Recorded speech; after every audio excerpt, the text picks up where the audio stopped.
Right, this is called The Meaning of Lies, and it's about lies in general and what they mean, but also about based on the mock Letby trial that was put out by Unheard. Okay, I put a quote here, and it's from the Quran. And thus we have made for every prophet an enemy, devils from mankind and jinn, inspiring to one another decorative speech in delusion. So a couple of weeks ago, Unheard conducted what they termed a mock trial of Lucy Letby, giving a hearing to both sides of the debate on the case. They brought in Christopher Snowdon, who is someone who jumped late onto the bandwagon of the Letby case and began writing scantily researched articles on the case when he did not even have a grasp of the basic facts. So in this mock trial, he proceeded to claim that Lucy is guilty. His reasoning is based on his claim that during her trial, Lucy lied several times. So firstly, it's not clear that all the incidents he mentioned are actual lies as opposed to mistakes. But secondly, my reaction to mistakes or wrong memories or memories that are confused. But secondly, my reaction to Snowdon's disingenuous thought process on this matter is, so what? Lying is normal human behaviour. That's well known in the social sciences and neuroscience, and by anyone who really sort of thinks about it. In and of itself, lying does not indicate any aberrant or malevolent nature, and it is well known in court that it's not only the guilty that resort to dishonesty. Innocent people lie too. Snowdon's reasoning is flawed. Lying is universal, and deceit is human nature. There is no such thing as a totally honest human being, apart from the odd brain-damaged person. You know, some people with brain damage can't lie because of the nature of the brain damage, but other than that, and it's also a myth that those labelled with autism do not lie, because they do. They are capable of lying. However, most human beings don't admit they tell lies, which just makes them more dishonest. Those that can admit they tell fibs are conversely the more honest ones. So if you admit that you lie, you're more honest. If you can admit you're a liar, then you're a very honest person. In a similar vein, fear of the other is human nature, yet no one admits to racism. Those who can admit to a tiny wee tendency towards apprehension of the other are usually really the less racist ones. And this is because they're self-aware and thus able to correct their racist tendencies should they surface unwanted. Or, it's subconsciously, because, as I say, subconsciously, we all have a fear of the other, whether we like it or not. And it's about, we need to sort of, if you're aware of it, then you're less likely to be racist or anything like that, or homophobic or whatever, So admitting your socially unacceptable flaws is dangerous, though. It is dangerous to admit them because, because you get shunned, and it's why people do not generally do it. They don't admit it because they want to be accepted by the crowd. So we teach children to be honest. But it doesn't achieve much, because children learn by copying behaviour, and they see the dishonest behaviour of adults, and that is what they ultimately learn. As adults, it soon dawns on people that honesty gets you absolutely nowhere in life. I mean, if you really think about it, it doesn't, does it? The more honest you are, the more you will be shunned and excluded from social contact. Most people don't want the truth. They really don't. They want fluffy clouds and nice, ice cream stuff, stupid choice of words, but roses and petals and lovely things, to make it, to gloss it over. They most people don't want the truth. They'll do anything to avoid it. They flee from it like a doe deer from a bobcat. The truth is dangerous, and it reminds us of our mortality and of the power of the gods or nature itself. So why is this, though? Surely honesty is better. It makes us feel better. I know I appreciate it when I feel that somebody is being honest with me, and I don't think I'm unusual in that. And when I bare my soul, it's like dropping several kilograms of barbell off my shoulders. Yes, there is a risk involved in that, but depending on the situation, it might be worth taking. So why the pretense? Why bother with deceit? Well, firstly, deceit is not just a human thing, as is often assumed. Other animals use deceit regularly. They can be cunning and manipulative. I mean, take dogs, for example. I knew someone once who had 2 Dalmatians, and one evening when she was eating, somebody had knocked on her door, and when she had left the room to see who was there, the dogs, they wolfed down her dinner. So after this, the dogs developed a technique. Often when she sat down with a meal, the Dalmatians would begin to bark and run to the window to let her know that somebody was at the door. And at first she got fooled and she got up to find, but she found that nobody was there. And then she wised up. The dogs were faking the presence of someone at the door, and that way they could get out of the room and help themselves. And I thought Dalmatians were supposed to be stupid dogs, but that sounds quite smart to me. But anyway, the moral of the story is don't leave your dinner unattended. But it's not just domestic animals that are blatant liars. Wild animals use deceit too. And dishonesty is widespread amongst birds. Check out this article. I put a link here, the article which shows how Siberian jays fake alarm calls. And many other birds, including such diverse species as ravens, and we all know how dark ravens are, mockingbirds, macaws and starlings adopt deceptive behaviour. Mimicry is just one example of fakery that birds use. And it's not just parrots. Lyrebirds, perhaps better spelled lyrebirds, as in Liar, use a vast array of sounds to confuse, frighten off, or impress others. But beware David Attenborough on that one, though, because although when he documented a lyrebird cleverly making the incredible sounds of drills and camera shutters, and that is impressive, but in reality, that particular bird was brought up in captivity and probably trained that way, but it's still clever. There's a little story I've linked about a lying, cheating sandpiper. I put a link to on the article too, because this article is written too, so if you want to read it. So it's not just birds though. Many breeds of non-venomous snake play dead to deceive predators. And camouflage is one method of deceit, making yourself look like something you are not. The military, of course, mimic that wildlife behaviour when they use camouflage. Nature is calculating. Animals and birds play a game called Prisoner's Dilemma, where they are subconsciously weighing up the advantages or disadvantages of cooperation versus defection. Human beings are no different. This is all survival mechanism. Dishonesty is fundamental to survival. And this is painfully apparent in civil society, where the deception is taken to another level to give the appearance of something that has shunned brutality. There is a film starring Ricky Gervais, actually, I saw years ago, called The Invention of Lying, and this is absolutely hilarious. I didn't normally like Ricky Gervais, but I do in this film. In some things he's funny. And this hilariously illustrates the status quo. It actually shows a world where lying's been banned, so everyone's totally honest all the time, and you watch it if you haven't seen it. It's hilarious. So, I mean, just going back to a minute for what it said about the fact that camouflage and stuff like that is a form of lying. How far do we take this? Because if you think about it, camouflage is covering up everything. So, when you put makeup on, when people put makeup on, or women usually, but, some men do as well,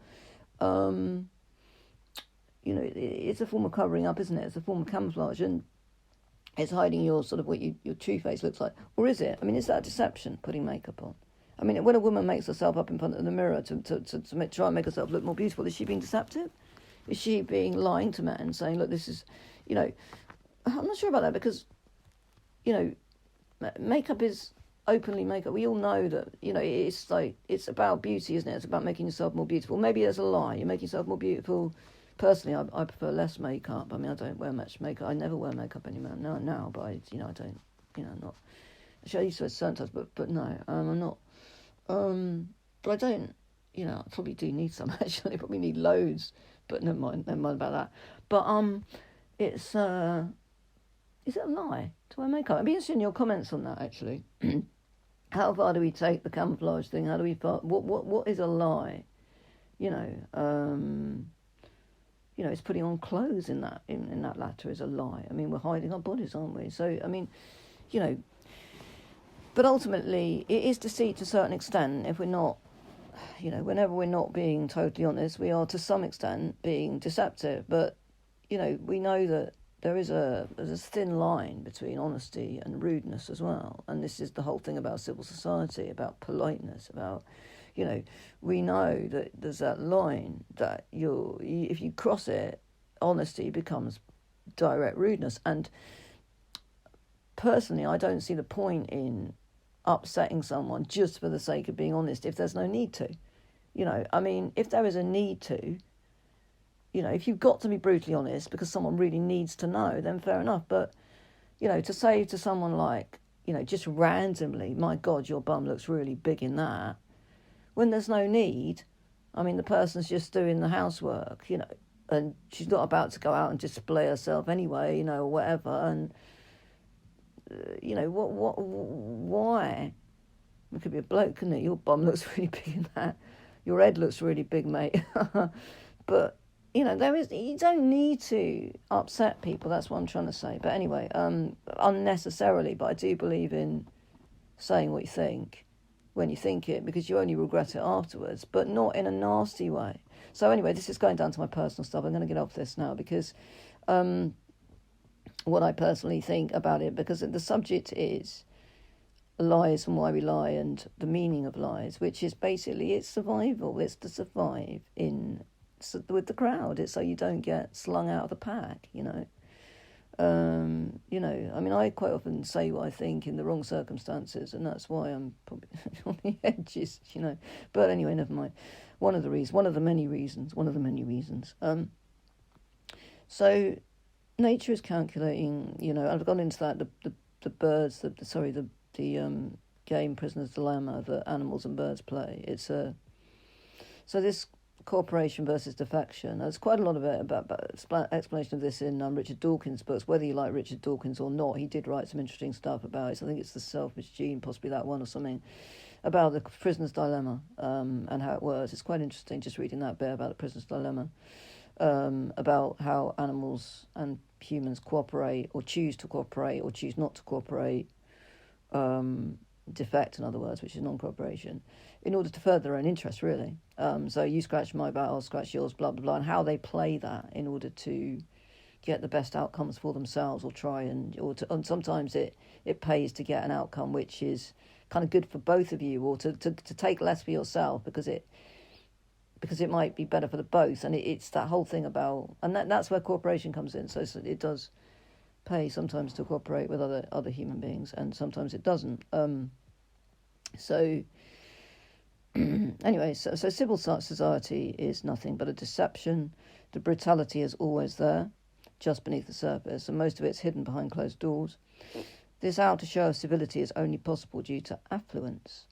I mean, it only takes minutes post food and water running out, in other words, post people really being hungry and thirsty, for human beings to reveal the wild beasts they truly are, willing to rip the throat out of their neighbours to avoid an empty belly. Man is a social animal with a full belly and a vicious brute with an empty one. And Thomas Hobbes, his philosophical work, The Leviathan, which it put forward the debate. I read this many, many years ago, and it put forward the debate on whether man is truly a social animal or a savage one. I came down on the side of savage a bit, but that there is this. It's both are true. Man certainly does cooperate with man to survive, but homo homini lupus, i.e., the Latin for man is wolf to another man, is the ever-present reality and never far from the surface. Man is wolf to another man, if that's clear. Homo homini lupus. So, is honesty always the best policy then, as the old saying goes? Honesty is not going to feed your kids, and the truth is, honesty gets you pretty much nowhere in so-called civil society. Where it does get you is shunned, excluded, left to rot at the bottom of the pile. Nobody bothers with honesty in a job interview. You just have to bullshit as much as you can. So, something like, oh, it really is a dream come true if you give me the chance to slave away washing dishes, surrounded by your marvellous bubbles in your kitchen of enlightenment. Wow. Or, like, oh, I really enjoy interacting with people by randomly calling them at inconvenient times and trying to sell them garbage. And I especially love getting the phone slammed down on me multiple times a day and being called all the names under the sun. That you got to say it if you're trying to get a job. You got to really layer it on, haven't you? And the people in the top jobs we know have lied, they've cheated their ways to get there. Mate. They don't get there by being honest people. You think the people right now running the show, and I'm not going to say even Keir Starmer's running the show because he doesn't. He's just a little puppet. But even him and all the rest of them above him, and below him and around him, did they get that place by being honest? Absolutely not. They got there by pushing, shoving, and doing whatever they had to do to further their own interest. That's how you get to the top of society. Scum rises to the top. That's well known. Take any bit of blooming glass of water, shove a bit of scum in there, and you'll see where it rises. Clean water will be at the bottom. So, I know sediment that's on the bottom, but ultimately, watch it. Watch the scum float around on the top of the water. So, bullshit comes so naturally that we don't even know we're doing it. We believe our own crap. Some people lie to themselves on a daily basis, to themselves. I've been guilty of that multiple times, and everyone resorts to that at times. The truth about yourself is probably the hardest thing of all to contemplate. I remember years ago, and think about when you suddenly realise that you've become your own mother, father, or carer, giver, or whatever, and the horror that causes you. Well, it may not if you had a good, but had the horror that can cause you, and you sort of think, oh my God, how did that happen? And you sort of deny it, and you try to justify it, and I'm not really like that, but then you have to face up that you just, your genes. Anyway, so the truth about yourself is hard to contemplate. And I remember years ago in the early days of the internet, I was looking on dating sites, and I'm finding self-bios written by people who were looking for love. And the vast majority I came across all included the same claim, that the person is totally honest. In other words, that they themselves are totally honest, and they were always looking for someone else who was also totally honest. That is, and also for someone who had no baggage. So it's, and I remember thinking at the time, who are you looking for? A newborn baby? Because the claims of total honesty actually put me off, because I knew by claiming total honesty they were actually lying. If they'd said something more along the lines of, I try to be honest, I try to be as honest as I can, depending on the situation, and that would have felt far more real to me, actually. And and I would not even be ever bother even contacting someone who says I'm totally honest, because they're not. No one is. So Snowden claims, I did have a few blind dates, I've got to say, and they were all total disasters. I think that was in the days of the paper blind date, when you had the ad in the paper thing, from what I can't even remember, but I think a couple of them were online, I don't know. Anyway, total bloody disasters. Anyway, so Snowden claims that Lucy lied to her colleagues in a text message. So I'm going to go into the details now of what Snowden said. Snowden claims that Lucy lied to her colleagues in a text message when she claimed that baby A's father had collapsed and was crying on the floor. This, however, is irrelevant. It seems that baby A's parents claim this did not happen, but men who collapse crying do not tend to want to admit that, do they? So I'm not saying that the father's I don't know who's telling the truth here, I don't know, but to assume that Lucy's lying about it is silly, because it's her word against the parents' word. We don't know who's remembering right. It may be maybe that guy did collapse and he blocked it out. I don't blame him. He was going through appalling stuff, with losing their baby, So who knows? But anyway, there's no evidence that Lucy lied, okay? So this is one person's word against another, and it's certainly not proof of any lie. We don't know whether it is true or not, or who is remembering correctly, and it is entirely irrelevant to whether or not any baby was murdered. That's the point. Or whether Lucy was involved, Snowden goes on to claim Lucy lied when she said she couldn't remember anything about baby D. But that's very likely the truth, actually. I mean, at the time when she was being interviewed, because it was a death that had occurred years beforehand. A few years, at least 3 years beforehand, or 2, 3. And being a nurse on a neonatal ward, she dealt with numerous sick and dying babies. And it's well known that clinicians can't get too emotionally involved, or they wouldn't be able to do their jobs. They can't. They have to stay they have to remain detached to a certain extent. If they don't, they end up, having to leave or get sacked. They have to remain detached. They're not going to remember every patient, and most they will forget. And a lot of doctors joke about their patients as a matter of course. Some say really bloody awful things about their patients, nasty things. I've seen it even online. I've seen it, So why then is Lucy Letby supposed to be some angel from heaven who holds each patient in her heart forever? I mean, I've touched on this before in another article. I can't remember which one. That it's just unrealistic nonsense.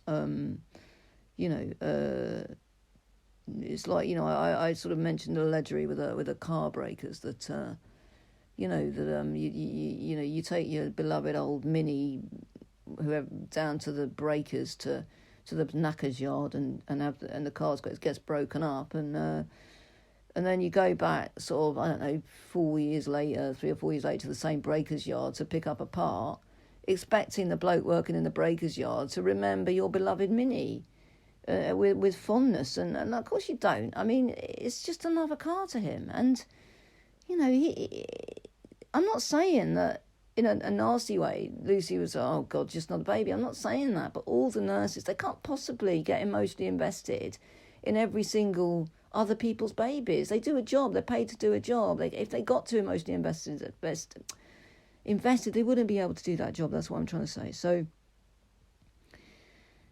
that Lucy is supposed to not remember everything about baby D, it's unrealistic. It's ridiculous and unrealistic. Snowden claims she looked up baby D's parents on Facebook in the months after the death, and due to that she must remember details of baby D. But she looked up tons of stuff on Facebook. That's become clear. And also, so do millions and billions of other people look up tons of stuff on Facebook. It's normal behaviour now. I mean, that's what a lot of people do all the time. Facebook is somewhere that people are searching on, and people search really random things all the time as well. So I don't, she looked up so much stuff on Facebook. She's not going to remember every single Facebook search she made, okay?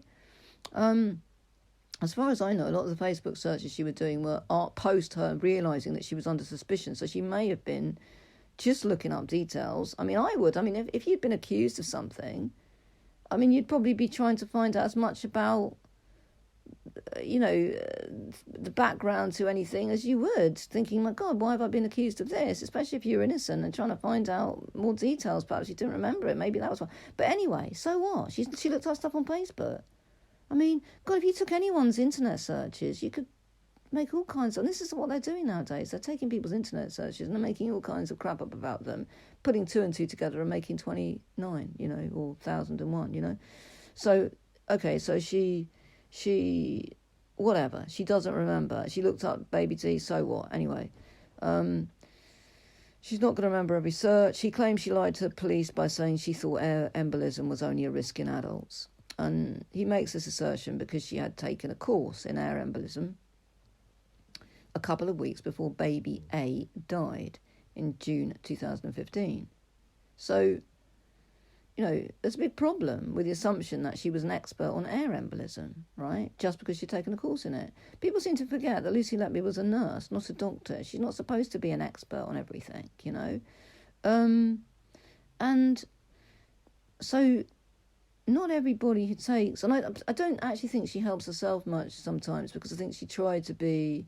I think she's quite an intelligent woman, so she tried to show her knowledge on stuff perhaps that was beyond what it would be to sort of maybe to overly take on her own defence at times when she should have really got help. I mean, not that maybe she could. I mean, we know she didn't have money for great lawyers. She was reliant on legal aid. I mean, I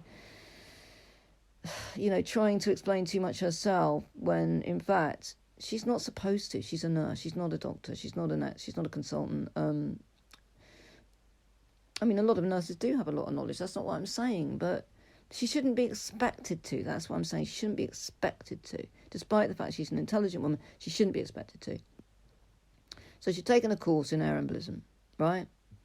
Just 2 weeks, apparently, Snowden says, before baby died. And he's saying, because she'd taken this course, then she should have known. She shouldn't have said that she thought it was only an issue in adults to the police. That air embolism was only a risk in adults, right? She shouldn't have said that. But hang on a minute. She took this course. The baby A died in June 2015, okay? So she took this course before that, 2 weeks before that. She was interviewed by the police for the first time in July 2018. That's 15, 16, 17, 18, 3 years later. That's 3 years later. So, would I remember what I'd learnt on a course 3 years ago? No, I probably wouldn't. Knowing me, I wouldn't remember what I'd learnt on a course yesterday, or even bloody this morning. I mean, my mind wanders. And not everybody concentrates on what they hear and what they learn in courses at all, and it very quickly goes in one ear and out the other. I mean, so the fact that she may not have remembered a course from 3 years ago and what she learnt on it, and then we don't even know what she learnt on that course because it's not clear, what was actually taught on that course anyway. Right, sometimes I can't even remember the basics of anything. Anyway, Lucy was only first. So, right, okay, so I've been into that. So, so mind wandering and not concentrating and just not being in the room when someone's talking or you're supposed to be learning something, that's not unusual. You just can't assume that she would have been an expert on air embolism just because she'd done this course. That's, many years before. And Lucy's mind could have been on any number of things when she was supposed to have been playing the perfect student, apparently. All right, so Snowden's reasoning is actually childlike. He doesn't think deeply into what he's saying, or he's compromised.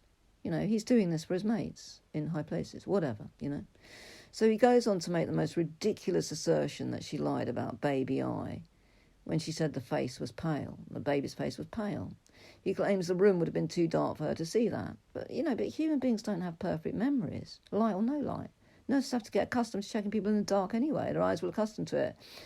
They use torches too, but, Lucy may well have felt that the baby was pale somehow, and her memory may have translated this into an actual viewing of a pale face. Either way, memory plays tricks on people. So, it's not even she lied about that. That may be what she thought she'd seen, whether she did or not. He claims she lied about baby O when she entered in the datix that the IV line was not in place. So apparently, Dr. Breary quickly corrected that apparent lie. But of course, this is just an assumption that Breary is being honest. I think those of us who have followed the case know that we see no evidence of Stephen Breary being a particularly honest individual. Breary had an interest in covering up the numerous mistakes made. So Snowden's just showing his bias again. He's no way of knowing whether what Lucy entered on the datix is true or not. He's no way of knowing whether, when Lucy entered that the IV line was not in place, whether that was actually the truth. And it's Breary who's corrected that to try and cover it up. We don't know either way. So it's an assumption that Lucy's lying there again. And Snowden goes on to say that Lucy is supposed to have changed the time of baby E's bleeding from 9 p.m. This is baby E, when they had a bleed, from 9 p.m. to 10 p.m. And this is because the mother, who came in, is supposed to come in on baby. She came in on baby E and saw apparently this baby in terrible distress and making terrible noise and bleeding. And that was around 9 p.m. And that's because the mother made a phone call around 9 p.m. to her husband after she'd seen the baby. So that's how it's known that it happened about 9 p.m. So Snowden's saying that Lucy is supposed to have changed the time of this to 10 p.m., which is her being dishonest. But now, she might have just got the time wrong, but we don't know it's necessarily a lie. There may have been more than one bleed, or the bleed may have been heavier later on, or again, that's speculation. We don't know. That 10 p.m. may have been the time when she felt it's concerning. I don't know, but it's not necessarily a lie. We also it's not clear whether the mother, when she phoned her husband to say that she'd been in and seen the baby, whether the blood was mentioned in that call, because I don't know whether that's clear that that was the time when but obviously it was when she heard the baby scream, and it does appear to be that it's the time was around 9, but Lucy's marked it as 10. Well, that may be a mistake, not a lie, or it may be that there's more stuff that happened at 10, so it's got confused. I don't know, but again, it's speculation. But anyone with a witch in mind is going to put all bad things happening down to the witch. That's obvious. This is really the main issue, actually, throughout the Letby trials. It's that, the main problem throughout the Letby trials is that in the case of many of the babies, it just seemed to be assumed it must have been Lucy, as she had apparently murdered other ones. But this is not how a court is supposed to work. People should be convicted on evidential facts, not vague assumptions. The reason she got that retrial and convicted of baby K was wholly, I would say, because she'd been convicted of the other ones, and not because... because it was clear that, there were so many reasons why she could not possibly have been done. The story they were giving couldn't be right. Snowdon claims that in court Lucy lied because she claimed not remember things that Snowdon claims anybody would remember. Again, this is nonsense. People have different capacities of memory. Some people remember very sharp details about everything. Others can't remember what they had for breakfast that morning. We're not all clones of Snowdon. So lies or no lies, none of that makes Lucy guilty. She may have lied to the police about things which she thought might make her look negligent. That is common amongst NHS staff. She may have even tried to cover up her own mistakes. All of that is fairly regular human behaviour. People lie about all sorts of things to the police. For example, they may be having an affair and lie about that, but at the same time it does not make them necessarily guilty of the crime they are accused of.